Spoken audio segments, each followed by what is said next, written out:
정리를 하고 올라오려고 하는데 한 학생이 연구실 문을 막 두드려가지고 문을 열어줬어요. 그랬더니 들어와서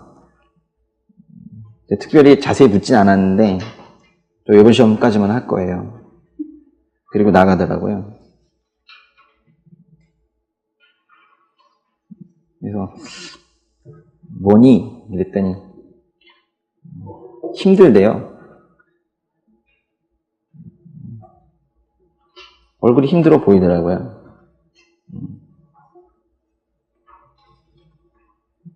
공부를 그만두거나 또는 공부를 하기 싫거나 뭐 이런 건 아닐 거예요. 그렇죠? 그렇지만 힘이 없는 거죠. 고난이 문제가 아니라 고난을 견뎌낼 힘이 없는 거죠. 사랑할 마음이 없는 게 아니라 사랑할 힘이 없는 거죠. 도와줄 마음이 없는 게 아니라 도와줄 힘이 없는 거죠. 우리가 이제 힘이 없으면 아무것도 할 수 없습니다. 앞으로 나아갈 수도 없고 성장할 수 없죠. 심지어는 지켜낼 수도 없죠. 마음도 못 지켜내고 생활도 지켜내기 어렵죠. 우리가 힘이 있어야 돼요. 힘이 어디 있습니까? 여기 있는 거예요. 엉뚱한 곳에서 계속 힘을 찾으려고 하면 허망하게 시간만 보낼 뿐인 거예요. 이 자리에 힘이 있으심을 믿으세요. 이 자리에 예수께서 도우시는 힘이 있어요. 그걸 꼭 손으로 만질 수 있는 유체물로 경험을 해야 믿어요? 아니잖아요. 우리가 여태까지 그렇게 유약했던 우리를 살게 하셨던, 또 형편없는 우리를 끝까지 이 자리까지 인도해 오셨던 그 예수님의 힘이 있습니다. 그 힘을 믿으시고 거기에 더욱더 의지해 갈 때 그 힘이 더욱더 크다는 걸 더 많이 느끼게 돼요. 그러니까 그 힘을 느끼지 못하는 분들은 한 번도 예수님께 내 온몸을 그냥 던져본 적이 없는 사람이죠. 주님께 나를 던졌을 때 주님께서 나를 가뿐히 안고 계시다라는 것을, 멀리에서 뛰어오면서 안기더라도 아주 폭신하게 안아주신다는 것을, 높은 곳에서 떨어지는 걸 주님께서 받으셔도 상처 하나 나지 않게 받으신다는 것을, 그거를 경험한 사람은 그냥 던지죠. 예수님께 모든 것을 맡긴다라는 것이 개념으로 끝나는 것이 아니라 우리 삶에서 진정으로 이루어져야 됩니다. 그러면 힘이 생겨요. 우리 대장께서, 예수님 이 대장께서 힘이 있으시기 때문에 우리가 그 뒤를 졸졸 따라다니기만 해도 이 세상 기쁨으로 넘쳐날 겁니다. 교회 밖에 있는 분들이야 그래서 힘을 한 번도 경험해보지 못했고, 세상의 삶은 다 그 정도 수준인 줄 알고 있겠지만, 그래서 가슴이 아프지만 교회 안에서까지 그런 사람들이 있다면 그건 큰 문제일 거예요. 기도한다고 하면서, 예배드린다고 하면서, 그러면서도 예수님께서 대장된다는 것이 뭔지 모르고, 예수의 영을 가슴에 품고 산다는 것이 뭔지 모르고, 내주하시는 성령께서 나를 이끄시는 것이 그것이 무엇인지 모르고 한 번도 경험하지 못한 채 무덤으로 간다면 그것만큼 참혹한 일이 어디 있겠습니까? 예수님을 믿는다는 것은 어떤 형식을 취하며 제사 지내는 게 아니에요. 예수님을 믿는다는 것은 실체입니다. 예수님을 믿는다는 것은 사람이 하는 일이 아니에요. 영에 이끌려 사는 것이기 때문에 이것은 실체인 거예요. 그러나 인간의 그 낮은 수준의 시각으로 본다면 영이 안 보이는데요? 이러면서 눈에 보이는 것만 따라가려고 하는 거예요. 그러나 눈에 보이는 그거는 오히려 금방 사라집니다. 눈에 보이지 않는다고 하는 이 실제 영, 이것이 훨씬 더 강하고 실은 본질적으로 완전히 강하다는 것을 그걸 여러분이 느끼며 사는 거예요. 그런 사람들을 크리스천이다라고 하는 겁니다.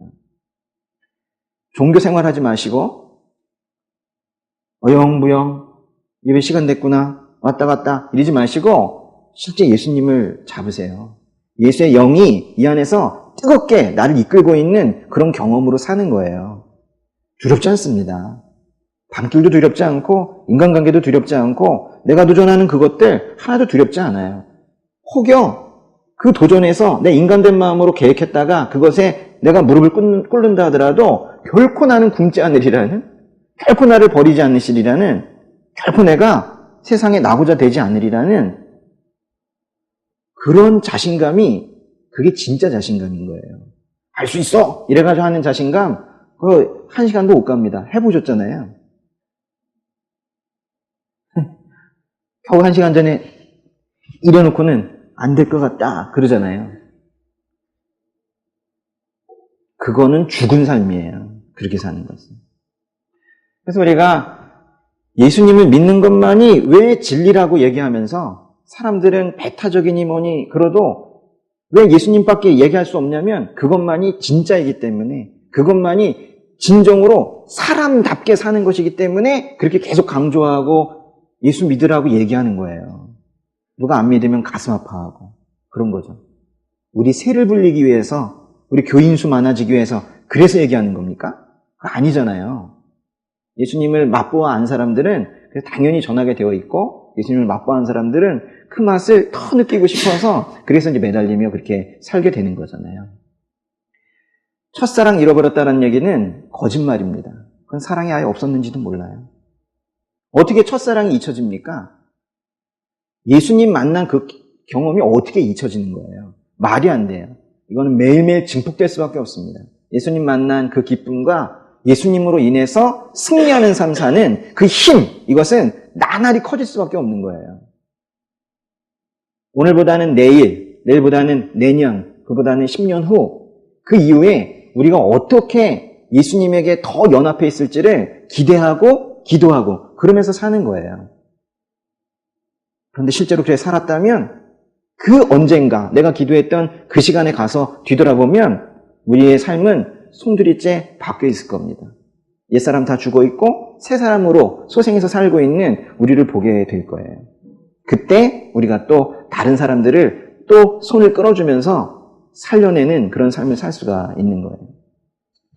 예수 이러면서 말은 하지만 실제로 그것이 성경 속에 어떤 글자로만 남아있는 그런 삶 살지 않으시길 바랍니다. 오늘 또 이 말씀 나누는 가운데 예수님이 어떤 존재인지, 또 나의 삶에 또 어떤 존재인지, 왜 수천 년간 예수 이러면서 사람들이 살아왔는지에 대한 이해들을 오늘 좀 깊이 할 수 있는 그런 시간 되기 원합니다.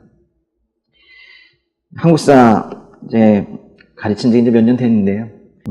한국사 시험 준비를 이제 시키느라고 이제 기출문제라고 있죠. 그거를 이제 분석을 하다 보면은 요즘에 그런 문제가 많아요. 뭐 밑줄 친 그에 대한 설명으로 옳은 것은 이러면서 이렇게 자료를 주고 거기다가 이렇게 그에다가 사람 이름은 빼고 그예요. 그래서 항상 그녀도 아니고 그예요. 밑줄 쳐놓고 이러죠. 뭐 이런 문제 나오죠. 그는 뭐 이런. 그는 아버지로부터 특별한 사랑을 받았다.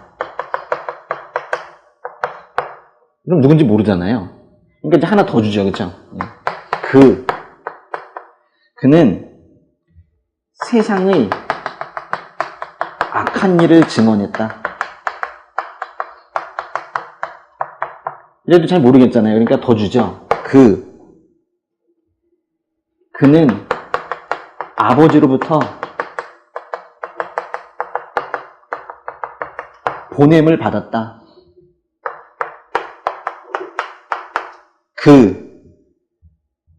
세상이 그를 미워하고 조롱하였다.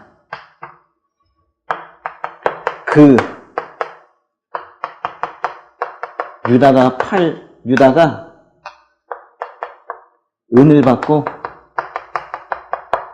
팔았다. 그가 누구예요? 요셉입니까? 예수님입니까? 어떻게 보면 요셉일 수도 있고 예수님일 수도 있고 그렇죠. 둘 다 답이 되는데요. 둘 다 답이에요. 그는 요셉일 수도 있고 예수일 수도 있죠. 그는 아버지로부터 특별한 사랑을 받았다. 요셉은 정말로 아버지 야곱으로부터 특별한 사랑을 받았죠. 우리 지난주에 봤던 건데요. 2주 전에 봤구나, 그죠?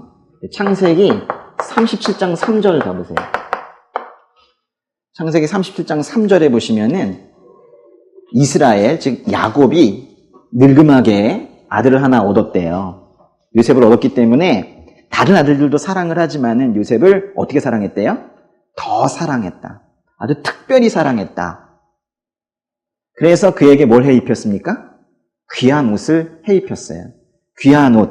우리나라 성경에서는 그렇게 해석을 했지만은 다른 버전에서는 또 채색 옷. 정말 채색이라는 의미가 있어요. 많은 색깔을 가진 옷이라는 뜻이거든요.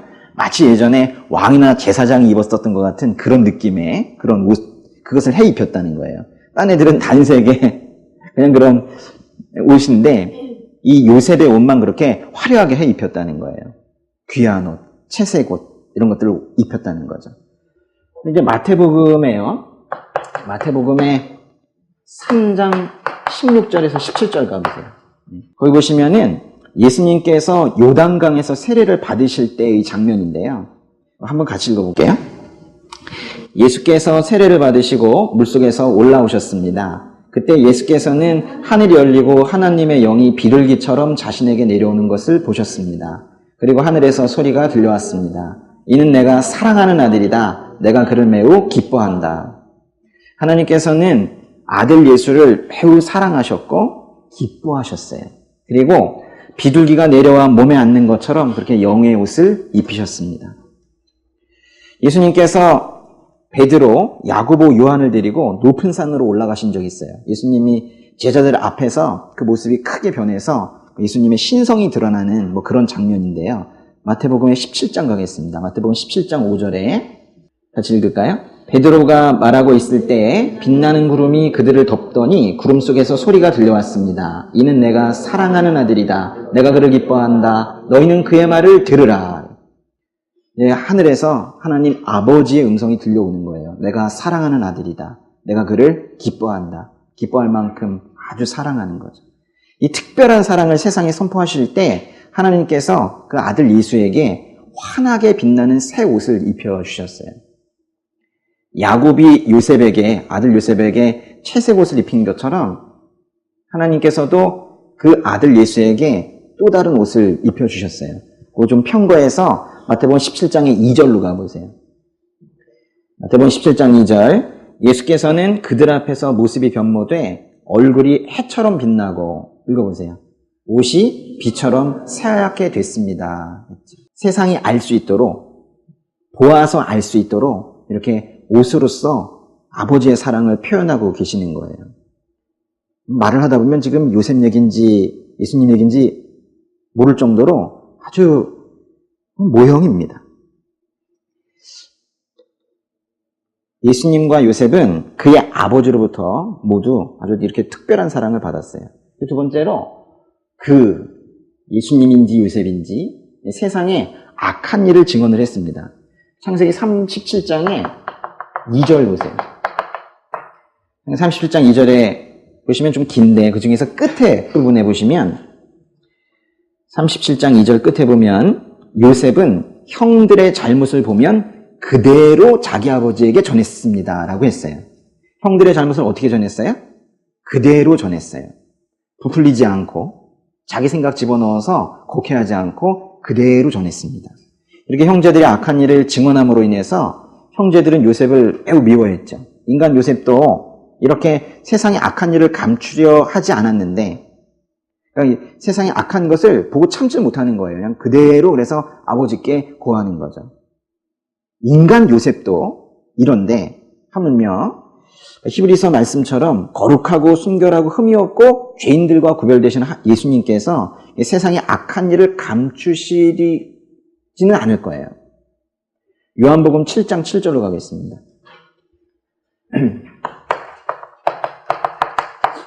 요한복음 7장 7절에 세상이 너희를 미워하지 못하고 나를 미워하는 것은 내가 세상에 하는 일들을 악하다고 증언하기 때문이다. 세상이 나를 미워하는 이유는 세상의 악을 증언하기 때문에 잘못된 것이, 죄악된 것이, 그른 것이 그렇다고 말하기 때문에 나를 미워하는 것이다 라고 예수님께서 말씀하신 거예요. 요셉이 잘못된 것을 잘못됐다고 명확하게 말했던 것처럼 예수님께서도 세상의 악함을 분명하고 명확하게 증언을 하셨다는 거예요. 요셉도 예수님도 그 본성 자체가 세상과 구별되어 있었습니다. 또 세 번째, 그는 아버지로부터 보냄을 받았대요. 요셉의 형들이 저기 북쪽의 세겜에 가서 양들을 치고 있을 때 아들 요셉을 그 형들에게 보냈죠. 가서 좀 보고 오너라 했죠.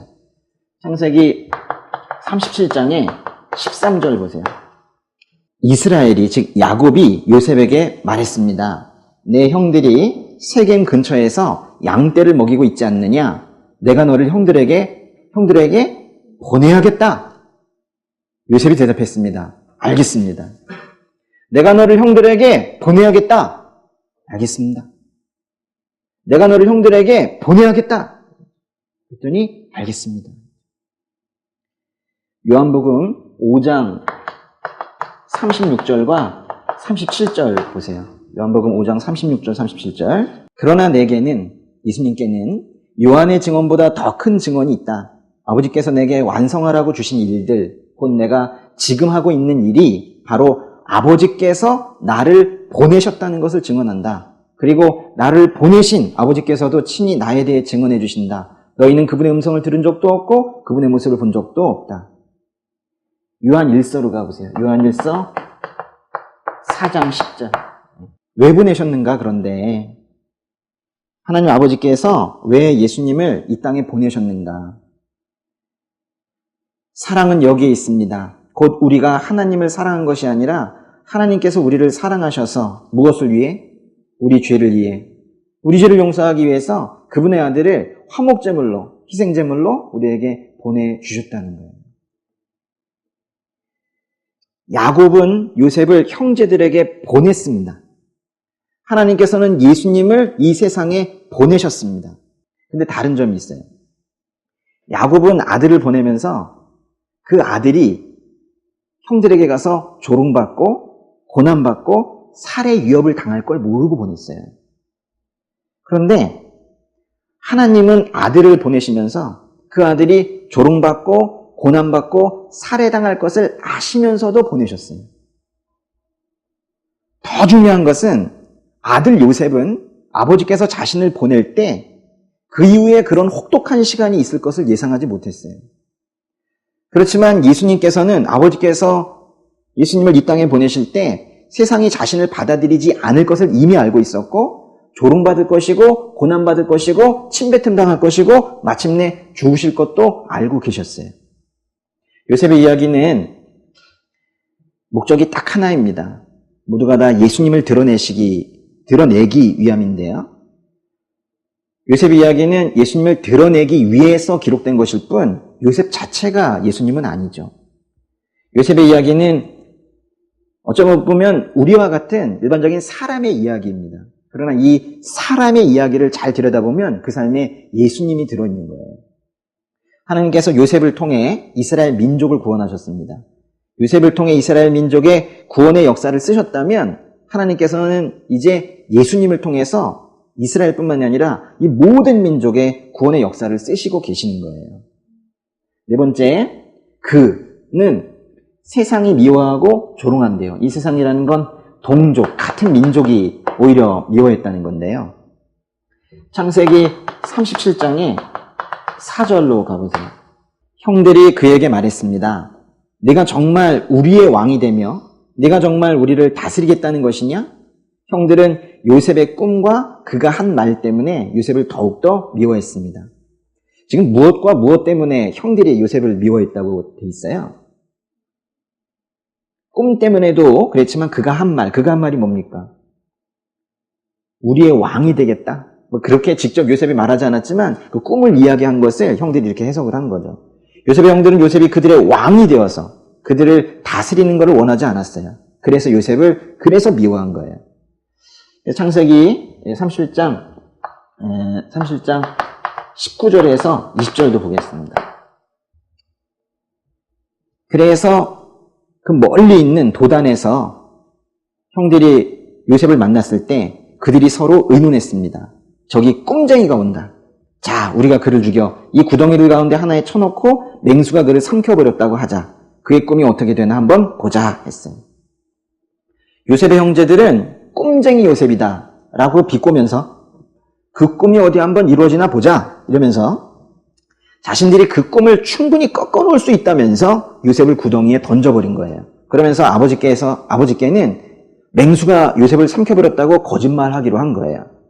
형제들이 요셉의 통치를 거부했던 것처럼, 요셉의 다스림을 거부했던 것처럼 이 세상도 예수님의 통치를 거부했습니다. 예수님이 비유를 통해서 이렇게 말씀하시는데요. 누가복음의 19장 14절 보세요. 그런데 백성들은 그를 미워하기에 사절을 뒤따라 보내며 우리는 이 사람이 왕이 되는 것을 원하지 않습니다라고 전하게 했다. 예수님 당시에 예수님을 십자가에 못 박은 자들은 어디 자신이나 구원해 보시지, 하나님의 구원계, 아이고 어디 한번 자기나 한번 이루어 보시지, 자기나 한번 구원해 보시지 라고 하면서 세상은 예수님을 조롱을 했었어요.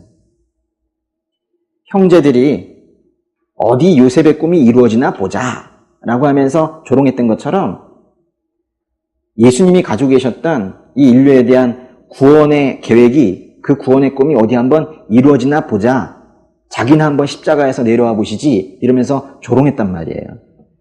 마태복음의 27장 41절과 42절 보세요. 대제사장들과 율법학자들과 장로들도 마찬가지로 예수를 조롱하며 말했습니다. 남을 구원한다더니 정작 자기 자신을 구원하지 못하는군. 그가 이스라엘의 왕이니 어디 한번 십자가에서 내려와 보라지. 그러면 우리가 그를 믿어주겠다. 세상이 요셉을 조롱하고 그의 꿈을 우습게 보았던 것처럼 이 세상이 우리 또 예수님의 구원 계획과 그 꿈을 이렇게 또 조롱하고 있는 거예요. 다섯 번째, 지난주에 또 말씀을 드린 대로 유다가 은을 받고 또 팔았죠. 이건 창세기 37장 28절과 마태복음의 26장 14절 말씀 나중에 비교해 보시면 좋겠어요.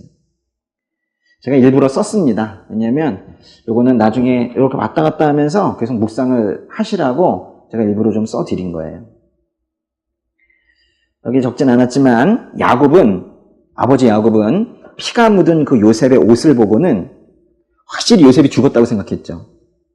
이건 내 아들의 옷이다. 맹수가 그를 잡아 먹었구나. 요셉이 틀림없이 갈기갈기 찢겨졌겠구나 라고 하면서 슬피 울었어요.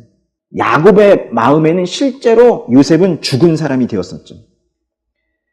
성경에서는 예수님께서 숨을 거두시기 직전에 3시간 동안 온 땅이 어둠으로 뒤덮이는 현상이 나타났다고 기록하고 있어요. 그리고 숨을 거두시자 성전 휘장이 위에서 아래로 두 쪽으로 찢어졌고 땅이 흔들리면서 바위가 갈라졌다고 했습니다.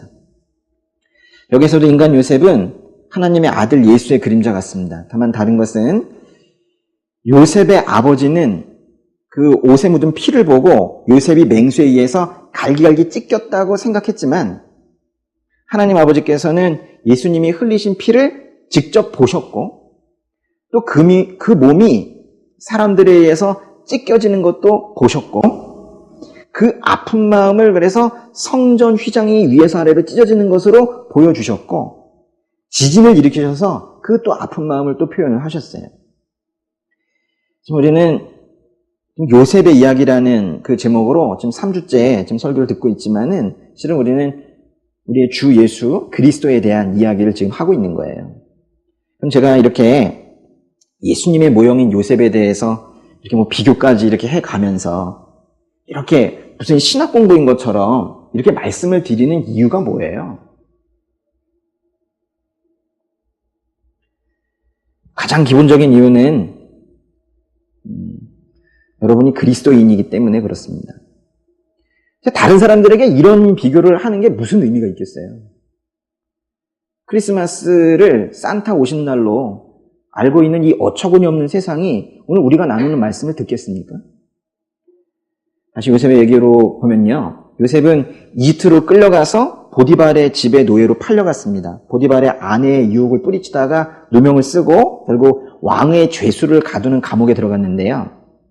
그렇지만 그 모든 고난의 과정 중에 하나님께서 함께 하셔서 그가 하는 일마다 형통하게 되었다라고 했어요. 창세기 39장으로 가보세요. 창세기 39장의 마지막 절, 창세기 39장 23절인데요. 간수는 요셉이 맡은 모든 것에 대해 조금도 간섭하지 않았습니다. 이는 여호와께서 요셉과 함께 하셔서 그가 하는 일마다 형통하게 하셨기 때문입니다. 심지어 감옥에 가서도 지금 인정을 받았나 봐요. 간수는 그 감옥을 관리하는 총책임을 맡고 있는 자였는데 그 감옥 안의 업무를 요셉에게 맡기고 간섭하지 않았대요. 그래서 요셉은 감옥 안에서도 전체를 관리하는 그런 일을 지금 하게 된 거예요. 오늘 말씀은 그 다음 절부터 시작이 되는 건데요. 창세기 40장 1절. 얼마 후 이집트 왕의 술 맡은 관원장과 빵 굽는 관원장이 그 주인인 이집트 왕에게 잘못을 저질렀습니다. 말이 좀 어렵네요. 술 맡은 관원장, 그리고 빵 굽는 관원장. 관원은 공무원이고요. 관리이고 그 애들의 장인 거죠. 지금부터 한다면 한 장관급 된다는 거예요. 술 맡은 관원장과 빵 굽는 관원장은 왕의 마실 것과 먹을 것을 제공하는 임무를 맡고 있는 고위 공무원을 말하는 거예요. 왕이 마시는 거랑 먹는 거에 독약 들어가지 않게 하는 거. 그런 중책을 맡고 있는 사람들이 바로 술 맡은 관원장, 빵 굽는 관원장이죠. 당시 이집트의 왕은 완전히 신격화되어 있었기 때문에 이집트 사람들에게는 이 이집트의 왕, 즉 파라오, 성경엔 바로라고 되어 있는 이 사람이 바로 그 자체가 신이었어요. 그런데 이 술 맡은 관원장과 빵 굽는 관원장은 자신의 왕이자 즉 신에게 지금 잘못을 했대요. 잘못을 저질렀대요. 이거는 나의 신, 나의 하나님께는 죄를 짓지 않겠다고 고백을 했었던 그 요셉의 모습과 많이 다른 거예요. 술 맡은 관원장과 빵 굽는 관원장은 요셉이 갇혀있는 감옥에 함께 갇혀 있었습니다. 하루는 두 관원장이, 이 장관 출신들이 얼굴빛이 안 좋은 거예요. 그래서 요셉이 가가지고 왜 그러시냐 이렇게 물었죠. 그랬더니 두 관원장이 모두 전날 밤 똑같이 또 꿈을 꿨다는 거예요. 창세기 40장 8절 읽겠습니다. 그들이 대답했습니다. 우리가 꿈을 꾸었는데 꿈을 풀이해 줄 사람이 없구나. 요셉이 그들에게 말했습니다. 꿈을 풀이하는 것은 하나님께 달린 일이 아니겠습니까? 꿈 꾸신 것을 제게 말씀해 보십시오. 그래서 꿈 얘기를 들어보니까 이 술 맡은 관원장은 포도나무 가지에 가지가 3개가 달려있는데 거기에 이제 싹이 이렇게 예쁘게 돋고 거기 포도송이까지 열려서 그 포도즙을 꼭 짜서 바로 왕에게 줬다는 거예요. 그런 꿈을 꿨다는 거예요. 그러자 요셉이 이제 꿈을 해석을 하기를 그 꿈은 앞으로 3일 만에 관원장님이 다시 감옥에서 풀려나서 지위가 회복이 되는 꿈입니다. 이렇게 해석을 해준 거예요.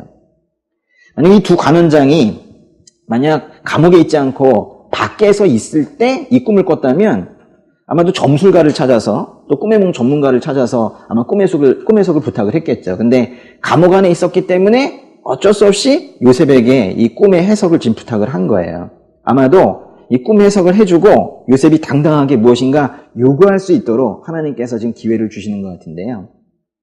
창세기 40장 14절 보세요.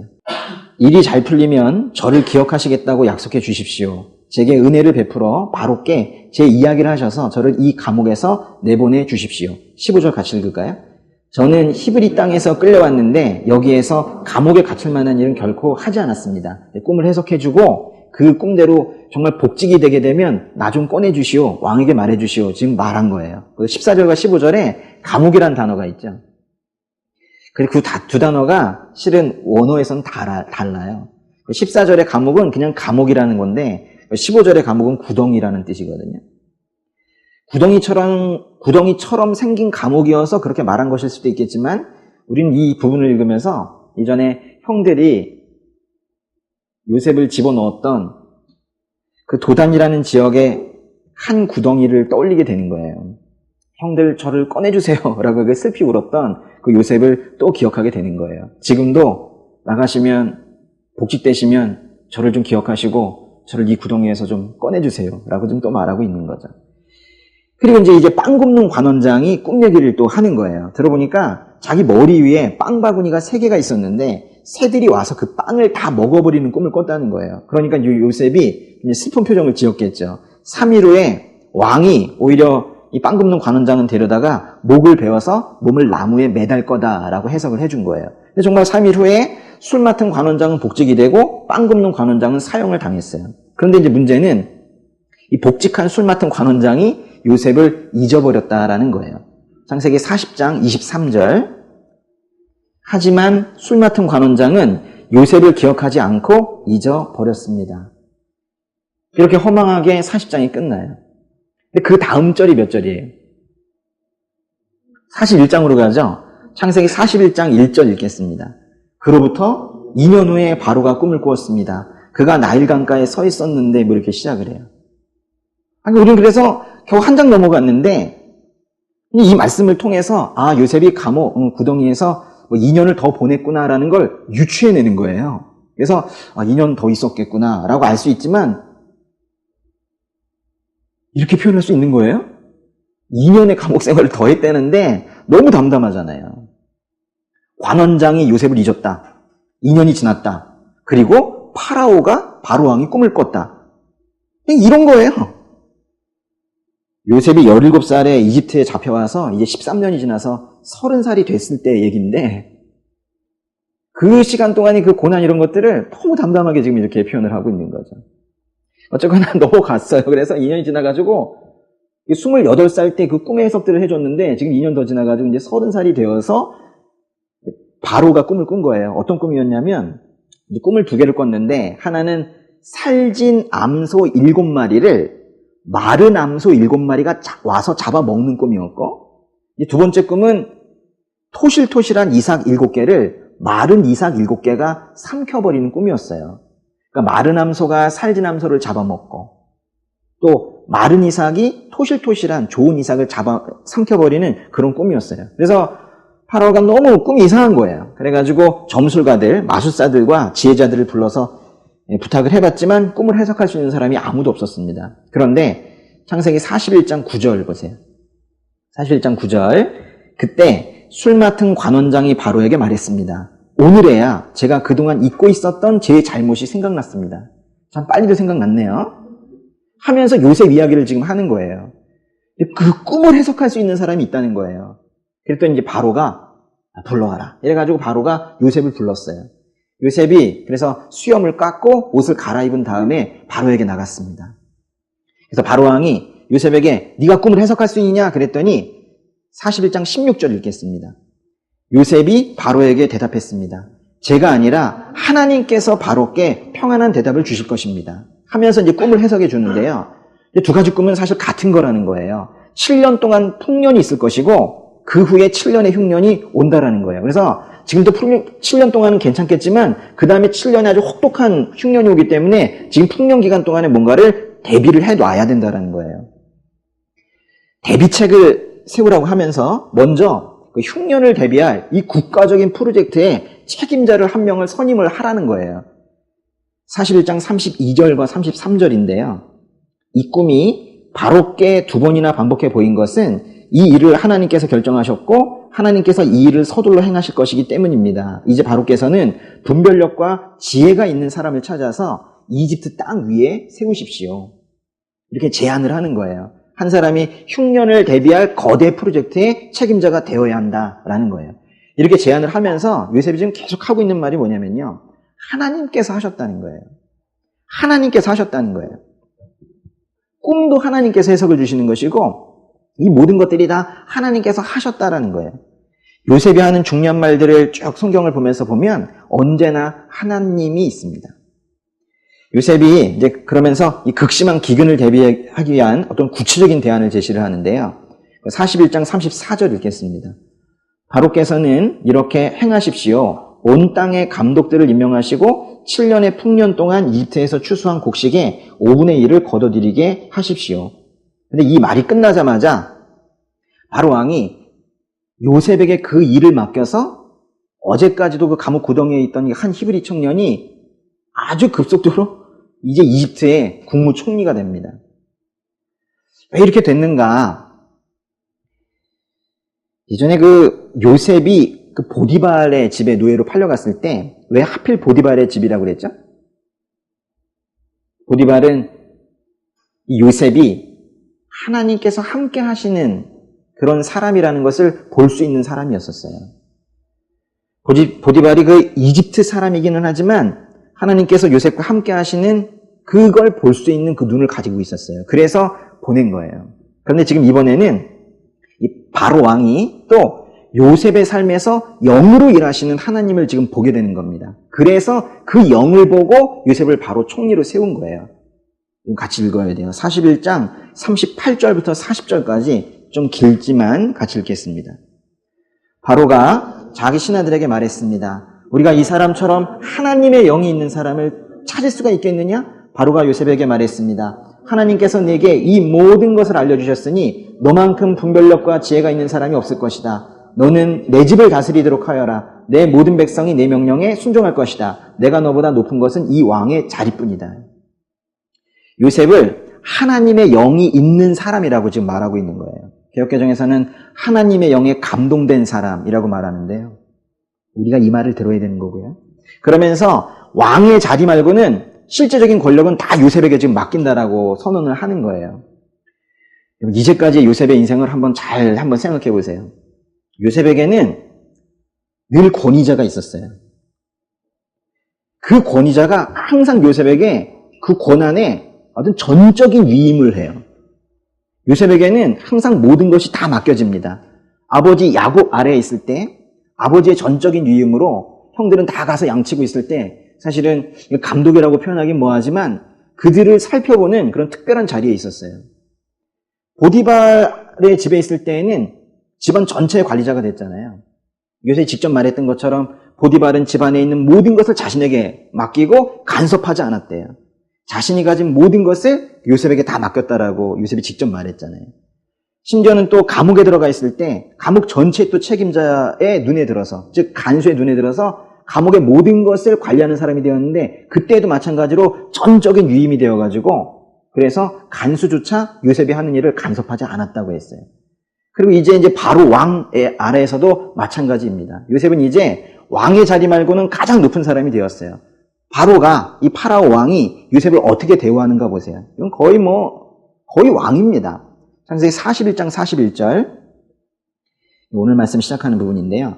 바로가 요셉에게 말했습니다. 보아라, 내가 지금 너를 이집트 온 땅 위에 세우노라. 42절에 바로가 자기 손가락에서 반지를 빼 요셉의 손가락에 끼워주고 고운 삼배로 된 옷을 입히고 금목에는 금목걸이를 걸어 주었습니다. 그는 또한 요셉을 자기의 두 번째 수레에 태웠습니다. 사람들이 요셉 앞에서 무릎 꿇고 절하라고 외쳤습니다. 이렇게 해서 바로는 요셉에게 이집트 온 땅을 맡겼습니다.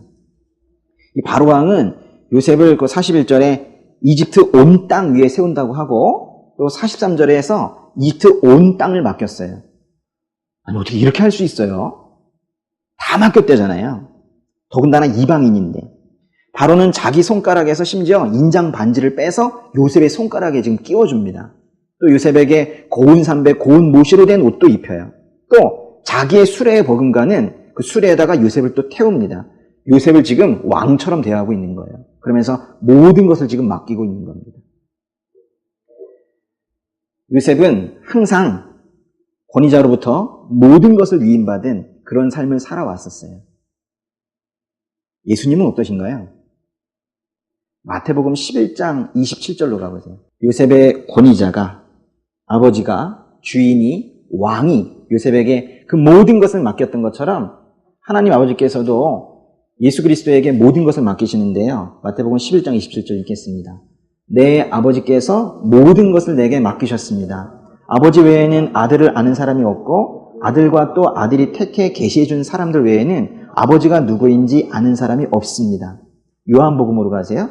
요한복음의 5장 22절. 하나님께서는 예수님께 모든 것을 맡기시는데 심지어 뭐까지 맡기시느냐? 읽겠습니다. 아버지께서는 아무도 심판하지 않으시고 아들에게 모든 심판을 맡기셨습니다. 하나님께서는 세상을 심판하시는 일조차 예수님께 다 전적으로 위임 맡기셨다는 거예요. 보세요. 요셉은 전부가 다 예수님의 모형이에요. 다시 요셉 이야기로 돌아가겠습니다. 요셉을 높이 세운 이 파라오 왕이 이제 사람들에게 외쳤습니다. 오늘 말씀에 43절로 가보세요. 뭐라고 외쳤습니까? 요셉을 앞에 세우면서 파라오 왕이 백성들에게 뭐라고 외쳤어요? 무릎 꿇고 절하라. 자신에게 지금 하라는 게 아니에요. 요셉에게 무릎 꿇고 절하라는 거예요. 놀라운 얘기 아닙니까? 무릎 꿇어! 이렇게 이제 모든 사람에게 지금 말하는 거예요. 근데 나에게 무릎 꿇어가 아니고 뭐예요? 요셉에게 무릎 꿇어. 요셉에게 무릎 꿇어. 요셉에게 무릎 꿇으라고. 예수님께 무릎 꿇으라고. 이렇게 얘기하는 거예요. 빌립보서 2장 9절로 가보세요.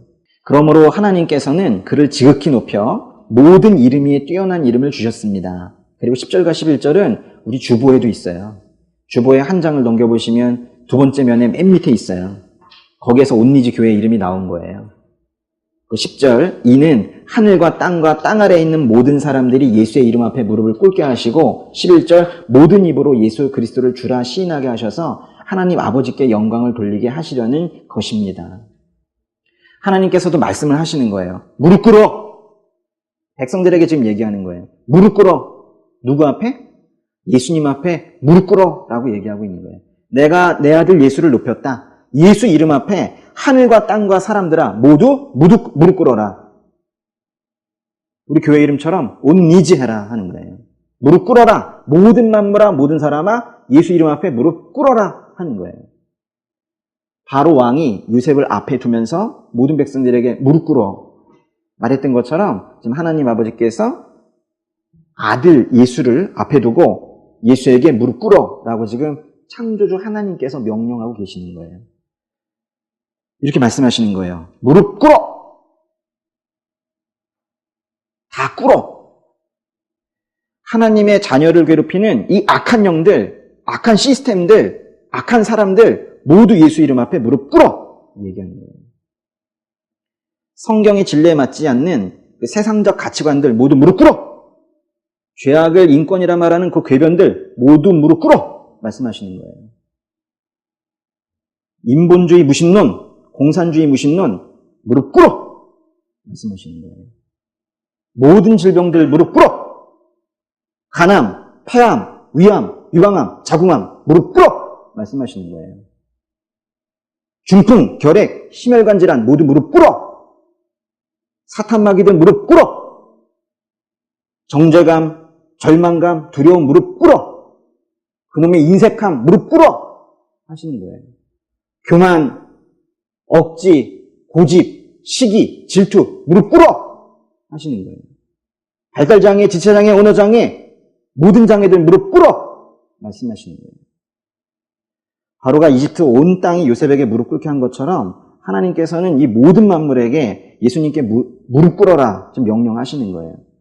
그건 권고 수준이 아니라 무릎 꿇으라는 명령이세요. 조금 전에 읽은 그 빌립보서 2장 9절에 보면은 하나님께서 예수님께 모든 이름 위에 뛰어난 이름을 주셨다고 그랬어요. 모든 이름 위에 뛰어난 이름을 주셨다고 그랬어요. 그런데요, 참으로 신비한 것은 이 파라오 왕도 요셉에게 새 이름을 주세요. 새 이름을 줘요. 다시 창세기로 돌아가보세요. 창세기 41장 45절에 바로가 요셉에게 무슨 이름이에요? 사브납바네아 라는 이름을 지어 주었습니다. 그리고 온의 제사장인 보디베라의 딸 아스낫을 그에게 아내로 주었습니다. 요셉이 이집트 땅을 다스렸습니다. 46절에 요셉이 이집트 왕 바로 앞에 서게 됐을 때 그의 나이 30세였습니다. 요셉은 바로 앞에서 나와 이집트를 두루 살피고 다녔습니다. 30세에 사람들 앞에 공적으로 등장하셔서 공생의 생활을 시작하셨던 예수님처럼 요셉도 이 30세에 또 만인 앞에 또 등장을 하게 됩니다. 우연은 아닌 것 같아요. 그때 파라오 왕이 요셉에게 준 새 이름이 뭡니까? 다시 한번 읽어보세요. 사브나바네아이죠. 이집트어 이름인데요. 이 이름의 뜻을 알고 나면 정말 충격에 빠질 거예요. 이 사브나바네아, 저브나트 파네아라는 이 사브나바네아, 이 이름의 뜻은 영어로 쓰면요.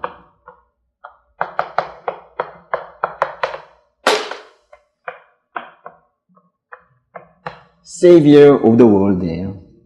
뭐예요? 세상의 구원자라는 뜻이에요. 세상의 구원자, 생명의 구원자, 구원자라는 뜻이에요. 아무것도 모르는 이집트 왕이 히브리 청년에게 국무총리로 삼으면서 새 이름을 주는데 하필 준 이름이 뭐예요? 세상의 구원자라고 준 거예요. 그걸로 그 역사로 끝나라고 준 게 아닌 거예요. 자기도 모르게 또 구원의 역사에 또 참여하고 있는 건데요. 이 파라오 왕이 나중에 우리의 구원자로 오시는 그 예수님을 떠올리라고, 예수님이 오셨을 때 요셉의 삶을 보면서 바로 이분이 그분이라는 것을 명확히 알라고 이렇게 주신 거예요. 그리고 또 그 요셉이 결혼을 하는데요. 누구랑 결혼했습니까? 아스낫이라는 이집트 여인과 결혼합니다. 유대인과 결혼한 것이 아니라 지금 이집트인과 결혼을 한 거예요. 아스낫. 낫에 속한 종이다. 이제 아스는 뭐뭐에 속한 종이란 뜻인데요. 아스낫. 좀 낫이 뭔지가 중요하네요. 낫은 태양신이에요. 그러니까 아스낫은 태양신에 속한 종, 이런 뜻이에요. 세상의 구원자가 지금 누구랑 결혼했습니까? 아니, 태양신 숭배자랑 결혼했다는 거예요.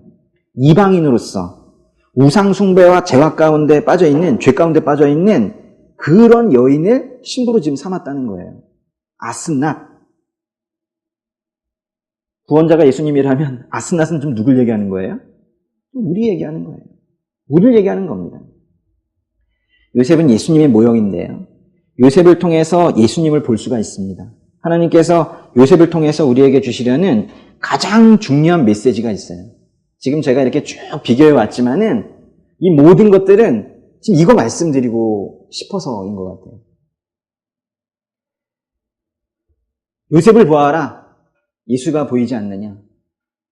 우연히 등장한 인물이 아닌데, 우연히 등장한 그런 사람이 아닌데, 너희는 왜 이렇게, 너희는 보이지가 않느냐? 하나님께서 답답한 마음으로 지금 이런 비교를 지금 하게 하시는 거예요. 그러면서 정말 이 백성들에게, 우리에게, 그리스도인들에게, 우리에게 하고 싶으신 말씀이 저는 요 창세기 41장 55절일 거라고 생각해요. 온 이집트 땅도 굶주리게 되자 백성들이 식량을 구하며 바로에게 부르짖었습니다. 그때 바로가 모든 이집트 백성들에게 요셉에게 가서 그가 하라는 대로 하라고 말했습니다. 흉년이 들어서 기근이 생겨서 힘겨워하는 백성들이 왕이시여 저희를 도와주소서라고 왕에게 다가오니까 그 왕이 뭐라고 얘기했어요? 요셉에게 가보라는 거예요. 요셉에게 가서 그 요셉이 하라는 대로 하라. 구체적으로 말하지도 않아요. 요셉이 하라는 대로 그게 뭐든지 그래 하라. 지금 말을 하는 거예요. 하나님께서 그렇게 말씀하세요. 하나님께 나오는 자들에게 하나님께서 예수에게 가라. 예수가 하라는 대로 하라. 그렇게 지금 말씀하시는 거예요. 요셉의 시대에는 요셉이 유일한 희망이었습니다. 그 파라오의 꿈을 해석한 것도 요셉 한 명뿐이었고, 그 하나님께서 지혜를 주셔서 7년 후에 있을 기근, 그거에 해야 된다라고 주장한 것도 요셉뿐이었고, 실제로 그 곡식들이 났을 때 그걸 갖다가 그 많은 창고들에 다 비축을 해가지고 그 이후의 시대를, 그 기근을 대비한 실제적인 행동을 한 것도 요셉이었어요. 요셉이 없었다면 이집트는 없는 거예요. 그 당시엔 요셉이 많은 희망 중에 하나가 아니라 유일한 희망이었다는 거예요. 요셉의 시대에 이집트 온 백성에게 또 그 주변 지역에게 유일한 희망이었다면 지금 이 시대에 유일한 희망이신 분의 이름은 뭡니까? 예수님인 거예요. 성경은요, 지금 그리스도인들에게 요셉의 이야기를 통해서 지금 그 사실을 가르쳐주고 싶은 거예요. 이 죽어가는 세상의 유일한 희망이 예수님이라는 거, 텔레비전 켜면 나오지 않는 그분의 이름이지만 그분만이 이 죽어가는 세상의 희망이라는 거, 지금 그걸 지금 가르쳐주고 있는 거예요. 그분을 믿고, 그분이 하신 일을 믿고, 그 역량을 믿고, 죄 용서하셨음에 감사하고, 그분이 가르치신 것을 배우고, 그것에 따라 살라고 하는 거예요. 예수님께서 피 흘리며 돌아가셨던 그 십자가 믿고 십자가 지고 십자가에 나의 옛사람을 매일매일 못 박으면서 또 부활하신 예수님께서 살아나신 것처럼 그렇게 그리스도와 함께 살아나서 매일매일 펄쩍펄쩍 뛰면서 빵긋빵긋 웃으면서 그 기쁨 속에 그 환희 속에 요즘 우리 막내 오니가 애들이 많아 내가 막내 오니가 하는 것처럼 막내가 매 그래요. 예! 잘했다는 거예요. 예! 이러면서 사는 거예요. 이게 그리스도인인 거죠. 이러고 다니지 말고 우리의 대장 되시는 분의 그 실체가 지금 명확하잖아요. 그렇게 사냐고요. 왜? 크리스마스를 기다리는 우리의 마음에 예수님이 지금 가득 차서 지금 벅차가지고 지금 이 12월을 지금 어떻게 견뎌내지 못할 만큼 지금 사실 그래야지 정상인 건데 왜 이렇게 냉랭해 하냐고요. 뭔가 문제가 있는 거예요. 뭔가 문제가 있어도 지금 얼마나 큰지 몰라요. 뭔가 좀 이상해요. 예수가 우리의 대장이 되십니다. 예수 이름 앞에 모든 것이 무릎 꿇을 수 있도록 여러분이 생각하기에 이건 아니다 싶은 거 다 그 앞으로 가져오세요. 그래서 명령하시는 거예요. 예수 이름 앞에 무릎 꿇어! 하나님께서 그렇게 명령하신 것을 여러분의 또 입술로 그렇게 또 선포를 하면서 그렇게 지금 이 시간을, 이 계절을 지금 보내야 되는 거예요. 달마다 여러분 머리를 치고 마음을 헤집어 놓고 하는 그 절망감들, 또 소외감들, 그 병적인 외로움들, 안 될 것 같은 그 패배감들, 또는 교만함들, 자만, 또 매일매일 반복되는 그 죄악들, 몸 아픈 거, 뭐 이런 것들 모두 예수 이름 앞에 무릎 꿇어! 그걸로 하루 종일 기도를 해도 시간이 모자랄 만큼 지금 그렇게 지금 살아야 되는 거예요. 그러면서 그것들이 시간이 좀 흘러서 뒤를 돌아봤을 때 다 무릎 꿇어 있는 모습들을 보면서 그거를 우리가 기도의 응답이라고 하는 거예요. 그거에 기뻐하면서 그렇게 사는 게 그게 그리스도인의 삶인 거예요. 뭔가 회복되어야 될 부분들이 있음을 오늘 여러분이 느끼셨으면 좋겠습니다. 기도하겠습니다.